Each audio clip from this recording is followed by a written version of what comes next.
এ রাজ্যে এসআইআর নিয়ে হেনস্থা হওয়ার অসুবিধার কথা জানিয়ে বেশ কিছু লোকজন কথা বলছে। তাদেরকে বলছে যে হেনস্থা কাকে বলে আপনারা বলুন তো? হেনস্থাটা জিনিসটা কি? ঘন্টার পর ঘন্টা রাস্তাঘাটে দাঁড়িয়ে থাকা, বাজারে দাঁড়িয়ে থাকা, তখন হেনস্থা হন না? ঘন্টার পর ঘন্টা রেশন দোকানে লাইন দিয়ে দাঁড়িয়ে দাঁড়িয়ে থাকেন। হাতের ছাপ মেলানোর জন্য রেশন তুলতে পারা যায় না। তখন হেনস্থা হন না? আর সবথেকে বড় সমস্যা মদের দোকানে লাইন দিয়ে দাঁড়ান। তখনও হেনস্থা লাগে না? ও পুলিশ তো লাইন ঠিক করিয়ে দেয়। করোনার সময় যেখানে সবকিছু বন্ধ সেখানে মদের দোকানের লাইন খোলা। তখন আপনাদের সময় নষ্ট হয় না? হেনস্থা হন না? এতক্ষণ দাঁড়িয়ে থাকেন। সবথেকে বড় সমস্যা প্রত্যেকের জীবনে ডেইলি লাইফে সেটা হচ্ছে ট্রাফিক জ্যাম। কই সে সময় বলেন না হেনস্থার কথা?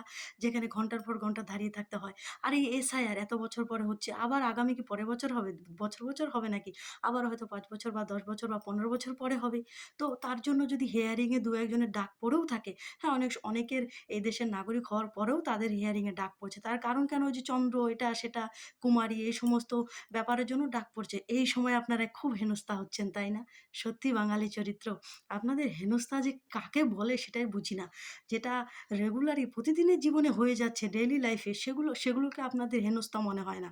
আর যেটা একটা দেশের একটি রাজ্যের ভালোর জন্য, দেশের মঙ্গলের জন্য, বহিঃশত্রুকে দেশ থেকে বাইরে বের করার জন্য বা দেশের নাগরিককে সঠিক অধিকার দেওয়ার জন্য যদি একটা প্রসেস বা কোনো কিছু কখনো হয়ে থাকে, তখন আপনারা বিশাল লজিক এমন গুজে দেন না, কি আর বলব আপনাদেরকে, দারুণ!